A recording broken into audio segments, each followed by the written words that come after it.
लेकिन चूंकि गांव के ग्रामीण क्षेत्र के उन लोगों को एक अपेक्षा थी कि मुख्यमंत्री आज आएंगे और उस इलाके के लिए कुछ ना कुछ विकास के कार्यों के नाते से घोषणाएं करेंगे, मुझे करनी भी थी। अब ये ठीक है कि वो घोषणाएं तो मैं यहाँ से भी कर सकता हूँ, वहाँ से भी कर सकता हूँ, कोई इसमें अंतर पड़ने वाला नहीं है कि हमें बात कहने का अधिकार सबको है, विपक्ष को भी है, पक्ष को भी है। जो भी अपना यानी राइट टू एक्सप्रेशन के अंतर्गत जिस प्रकार का संविधान ने अधिकार सबको दिया है उसकी हम पालना करते हैं। आखिर इस देश में डेमोक्रेसी को ख़त्म करने के लिए पहले भी कांग्रेस ने एक प्रयत्न किया 1975 में, जब देश में आपातकालीन हुई। तो आपातकालीन के समय कांग्रेस का ये जो घिनौना काम है उसको लोगों ने उस समय पहचाना और कांग्रेस को नेस्तनाबूद किया, धराशायी किया। सत्ता इतने लंबी पुरानी उनकी सत्ता थी, उसको उखाड़ के फेंका। और इस आंदोलन के पीछे अगर हाथ है तो मैं समझता हूँ कांग्रेस पार्टी का बड़ा हाथ है, कम्युनिस्टों का बड़ा हाथ है। तो ये सारे लोगों को भी इस बात का ध्यान में आता है कि ये कोई तौर तरीका नहीं है, क्योंकि कांग्रेस के लगातार वक्तव्य इस प्रकार के आ रहे हैं, उकसाने के सबके सामने हैं। और जो नेता इनके जितने भी आंदोलन पर बैठे हैं और जो बातचीत में भी जाते हैं वो सब कम्युनिस्ट विचारधारा के हैं। और जब काम नया कोई किया जाता है, नई व्यवस्था कोई बनाई जाती है तो उसका विरोध कई बार होता ही है। प्रारंभ में विरोध होता है, बाद में लोगों को लगता है ये काम बात बहुत अच्छी है। वरना एक साइड एक भ्रम फैलता हुआ जो नजर आ रहा है उसमें से जो स्थिति साफ अगर नहीं होगी तो वास्तविकता लोगों को नहीं पता लगेगी। एक पंचायत हमने पीछे नारनौल में की थी, उसकी जानकारी सब लोगों को हुई। आज हमने ये कार्यक्रम रखा था और कार्यक्रम को शुरू करने से पहले कल हालांकि जो आंदोलनकारी थे उन लोगों से, उनके नेताओं से बातचीत वहाँ एडमिनिस्ट्रेशन की हो गई थी और उनके 12-13 लोग आए थे, डिप्टी कमिश्नर और वहाँ के जो और अधिकारी, उनसे बातचीत करने के बाद एक सहमति बनी थी कि एक सांकेतिक विरोध हम करेंगे, लेकिन रैली में कोई किसी प्रकार का हम कोई प्रदर्शन ऐसा नहीं करेंगे। उस बात पर विश्वास रखते हुए और प्रशासन ने भी अपनी तैयारी की। और आज मुझे वहाँ जब पहुँचना था तो उससे पहले रैली में बड़ी संख्या में लोग उपस्थित थे, लगभग 5000 से ऊपर जनता थी। और उस जनता के वहाँ पहुँचने पर सबसे पहले तो उनका आभार प्रकट करता हूँ कि वो इस कार्यक्रम में वहाँ उपस्थित हुए। और ख़ास करके जो कैमला गांव जहाँ पर ये रैली थी, पूरा गांव का गांव और सब किसान उसमें थे, तो वहाँ उपस्थित हुए थे। लेकिन जैसा कल तय हुआ था उसमें से उन लोगों ने उस बात को, उस वायदे को उल्लंघन करके, और कुछ लोग तो वहाँ रुके रहे जहाँ का तय हुआ था, लेकिन कुछ नौजवान उनके द्वारा चाहे उकसाए गए होंगे चाहे अपने आप आए होंगे, लेकिन उस वायदे का उन्होंने उल्लंघन किया, निभाया नहीं। हमारे नेता जो भी मंच पर पहुंच रहे थे सब पहुंचे हुए थे।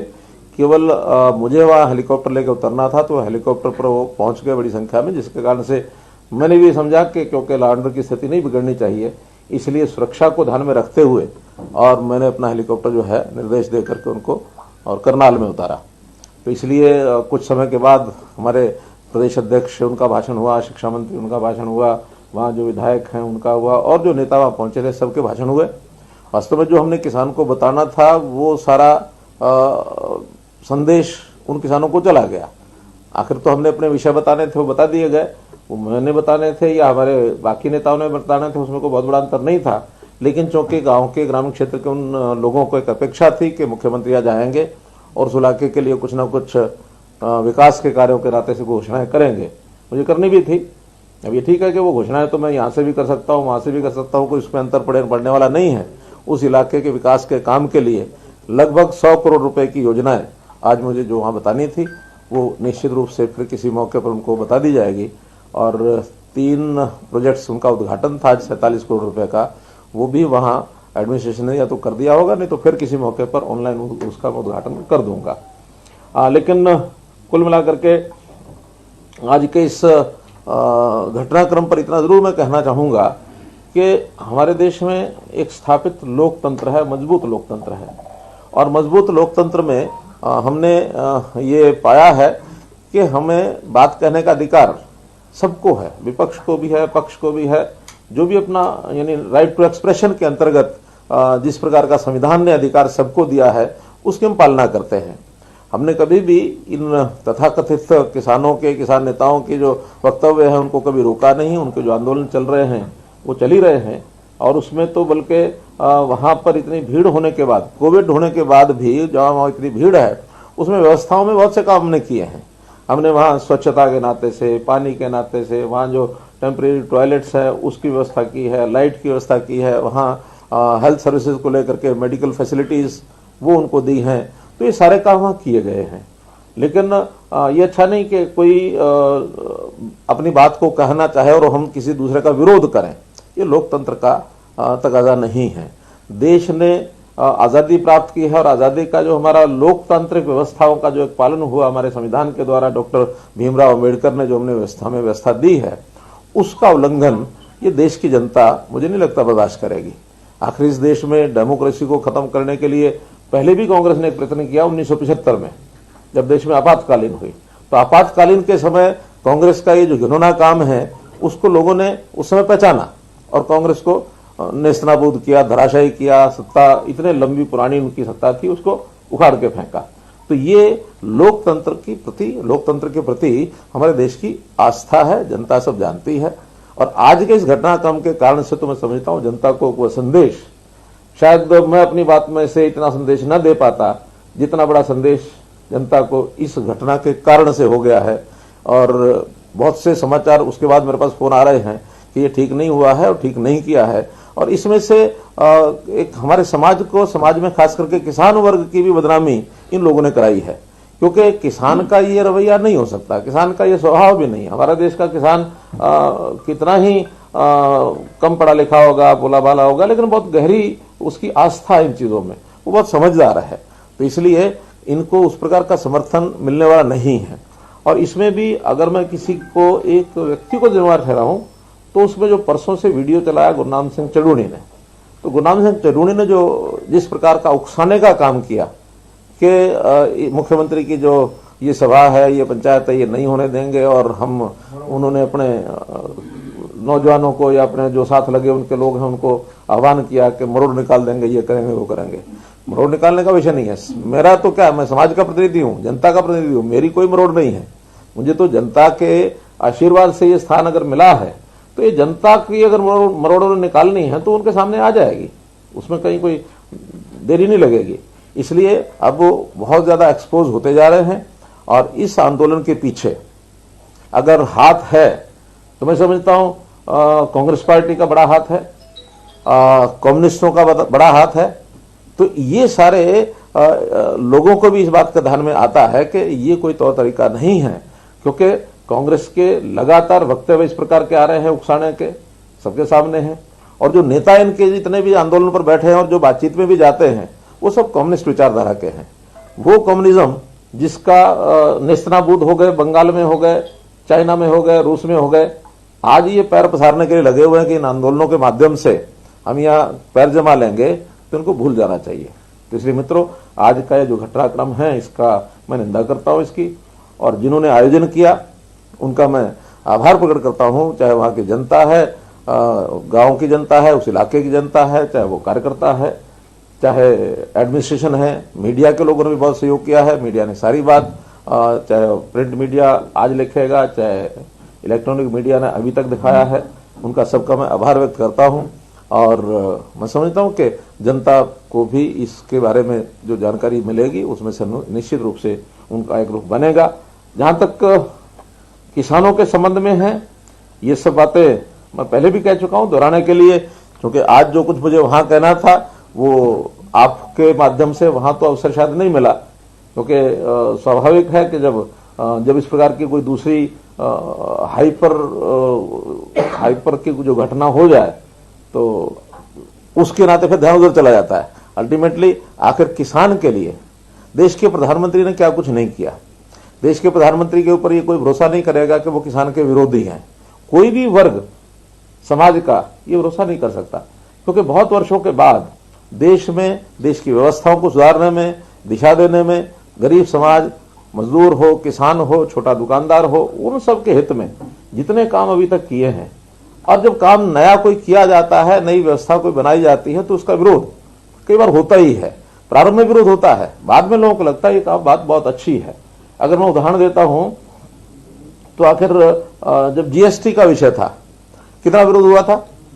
आज वही व्यापारी यानी जीएसटी को मान्य किया, उसने उसको पसंद करता है, उनको लगता है कि हम एक बहुत बड़े जंजाल में से बाहर निकल गए, आज सारे देश में एक टैक्स हो गया और उस एक टैक्स के नाते से उसको दुविधाएं नहीं है कोई गलत काम करने की, सब एक दिशा में ठीक काम करते हैं और बहुत अच्छा, प्रशासन को भी अच्छा लगा, रेवेन्यू भी ज्यादा एकत्र हुआ और व्यापारी भी इसमें प्रसन्न हुआ।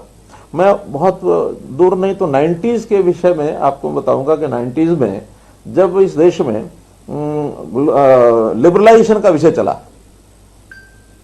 ग्लोबलाइजेशन लिबरलाइजेशन के सारे ग्लोब से लिबरल होकर के हमको आगे कदम बढ़ाने चाहिए और उस समय विरोध भी हुआ था।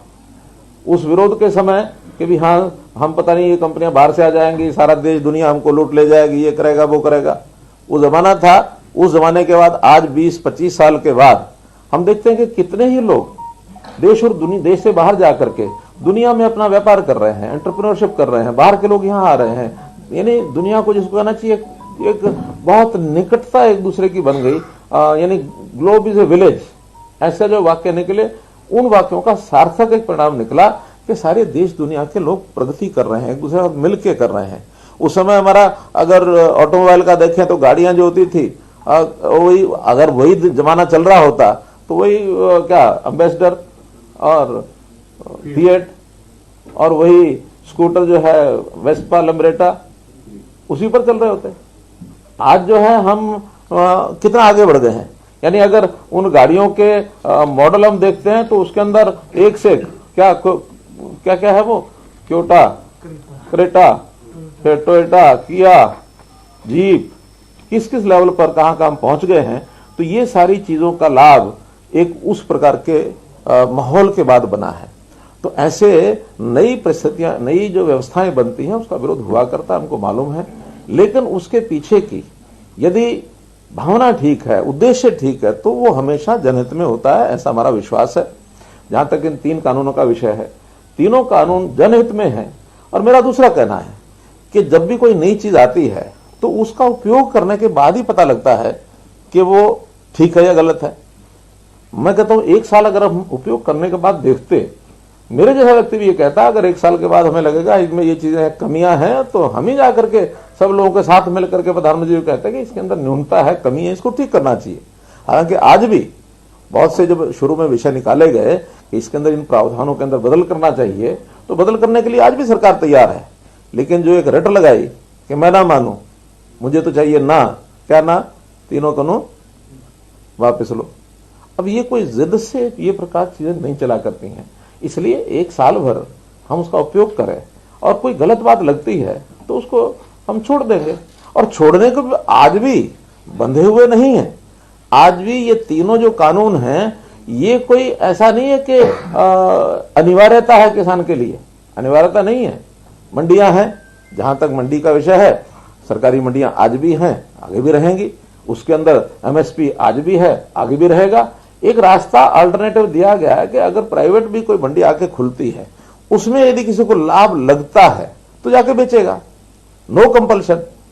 तो एक अल्टरनेटिव रास्ता दिया है, उसमें एमएसपी से ऊपर अगर मंडी में जाके कोई खरीदेगा तो उसको किसान को बेचने में कोई आपत्ति नहीं होगी, बल्कि उसको लाभ ही होगा। पहले ये नहीं था। एपीएमसी एक्ट में एक प्रावधान है कि हर एक परचेजर जो है, जो बायर है, उसको अपने आप को रजिस्टर कराना पड़ेगा। मंडी से बाहर ना कोई बेच सकता, ना कोई खरीद सकता है। एमएसपी जो है मिनिमम सपोर्ट प्राइस नहीं, बल्कि मैक्सिमम, जिसको कहना चाहिए मैक्सिमम सेलिंग प्राइस, ऐसी उभर गई। हर किसी को लगता है ये एमएसपी है, इसके ऊपर नीचे तो करना नहीं, इसी पर खरीदना है, मामला खत्म। आज किसान को एक अल्टरनेटिव मिला। इसी प्रकार कंट्रैक्ट का जो नियम है, कंट्रैक्ट की खेती, कंट्रैक्ट की खेती किसी न किसी रूप में पहले भी तो चलती थी। आखिर 2 व्यक्ति मिलकर के, एक के पास जमीन होती थी, दूसरा उसको बुआई करता था, जमीन वाला इतना समय नहीं था या उसके पास साधन नहीं थे, या वो और कोई काम करता था अपनी खेती, वो जब नहीं करता था तो दूसरे को बटाई पर देता था। बटाई के नियम अलग अलग होते थे, कभी आधी आधी की बटाई होती थी, कभी 5वें हिस्से की बटाई होती थी, उन सब नियम अलग अलग हैं। और कभी ठेके के ऊपर होती थी, पैसा ले लिया और जो बुआई करने वाला उसी का नफा घाटा उसी का होगा। तो जो प्रकार पहले चलते थे आज थोड़ा बड़े स्वरूप में दे दिए। उसमें इतना ही तो कहा कि अगर आप चाहें तो किसी कॉर्पोरेट घराने को भी अगर कोई आता है, वो अगर कॉन्ट्रैक्ट पे करना चाहता हो तो उसके साथ कर सकते हो। करना जरूरी नहीं है। कोई किसान उसकी मर्जी हो तो करेगा, नहीं तो नहीं करेगा। इसके लिए किसी प्रकार का कोई बंधन या जबरदस्ती या अनिवार्यता ये बिल्कुल कहीं नहीं है। तीसरा, भंडारण का विषय।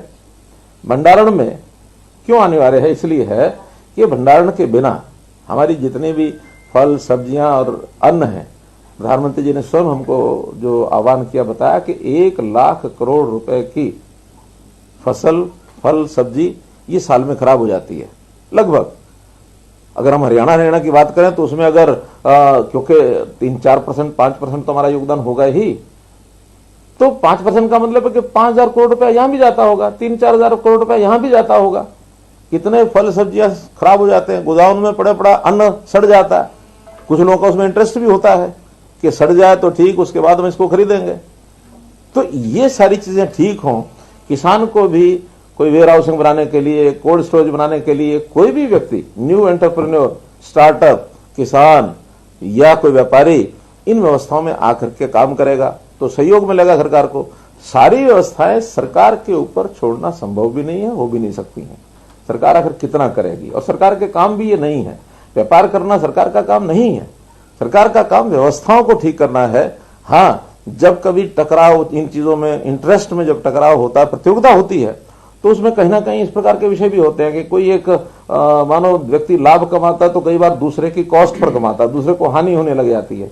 तो कोई किसी की कॉस्ट पर काम न करे, संतुलन बैठाना ये सरकार का काम होता है। सरकार उसमें नियम पॉलिसी बनाती है। तो इसलिए मित्रों, ये जो चीजें हैं, भंडारण की हो, चाहे कॉन्ट्रैक्ट खेती हो, चाहे मार्केटिंग की बात हो, ये सब किसान के हित में बनाई गई है। लेकिन सभी ऑप्शनल हैं, कोई भी कंपलसरी ऐसा विषय नहीं है कि किसान को इसके ऊपर जाना ही जाना है। किसान को जिस दिन लाभ लगने लगेगा उस दिन वहां जाएगा। लेकिन हम तो और भी किसान के हित में कितनी बातें और कर रहे हैं। आखिर किसान का जो समस्याएं हैं, सबसे बड़ी समस्या उसकी जमीन का जो रेवेन्यू रिकॉर्ड है, वही इतने फंसे हुए हैं कि उसमें इतनी लिटिगेशन, झगड़े। हम उस पर डिजिटलाइजेशन कर रहे हैं, उसको डिजिटलाइजेशन के माध्यम से उसको दुरुस्त कर रहे हैं ताकि उनके आपसी झगड़े पिछले खत्म हो, आगे झगड़े ना हो। कितनी जमीन खराब है, और जमीन की सीमा है हमारे यहाँ 70,000-72,000 एकड़, 70-72 लाख एकड़, ये हमारी एग्रीकल्चर लैंड है। तो उसमें से भी 8-10 लाख एकड़ खराब जमीन है, सलाइन है, एल्कलाइन है। हम उसको ठीक करने के लिए लगे हैं। हमने टारगेट रखा कि इस साल 1 लाख एकड़ हम जरूर ठीक करेंगे। तो उस 1 लाख एकड़ के लिए किसानों को आह्वान भी करेंगे।